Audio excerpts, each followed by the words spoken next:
जय महाराष्ट्र. आमच्या पावेचा साखरपुडा होता. गाडी काढली, आम्ही शिरवळच्या दिशेने निघालो. जाताना आपल्याला शिवकालीन पानपोई लागते. कुणी कुणी पानपोई बघितली त्यांनी मला कमेंटमध्ये नक्की सांगा. हे झाल्यानंतर बघितलं तर अश्वारूढ महाराजांचा पुतळा बघितला. आतमध्ये आलो, डेकोरेशन तर एकदम खतरनाक होतं. त्यानंतर डायरेक्ट जेवायच्या इथं आलो. जेवायला गुलाबजाम होतं. तिथं गुलाबजाम असल्यावर आपण काही विषय देत नाही, सुट्टी देत नाही. निवार गुलाबजाम खाल्लं. आमचा पावा पण आम्हाला भेटायला आला. पावा म्हणला 2-3 गुलाबजाम जास्तच खा.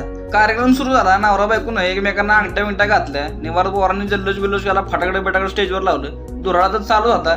त्यानंतर आम्ही स्टेजवर गेलो तर नवरा बायकोनं एकमेकांना पेढा भरवला. ग्रुप फोटो काढण्यासाठी आम्ही स्टेजवर थांबलो, फोटो बिटो काढलं आणि हॉलच्या शेजारीच असणार आहे केदारेश्वर मंदिरात आम्ही गेलो. केदारेश्वर मंदिर असलं खतरनाक होतं. आता इथं काहीतरी काम चालू होतं. एकदम जुनं मंदिर आहे. घंटा तर एवढी भली मोठी होती. घंटा वाजून डायरेक्ट आतमध्ये आलो. सगळं दगडी बांधकाम आहे. आतमध्ये दर्शन घेतलं आणि डायरेक्ट वायमध्ये आलो. वायमध्ये आम्हाला काम असं होतं, आज नील्याची यात्रा होती. कुसगावला चाललो आम्ही. जाता आता सनसेट द्वारा दिसत होता. 2-3 फोटो बिटो घेतलं आणि डायरेक्ट आम्ही गावात पोहोचलो. गावात त्यांच्या कुस्त्या पण असतात. त्या कुस्त्या बघायसाठी थांबलो. 5-10 मिनिटं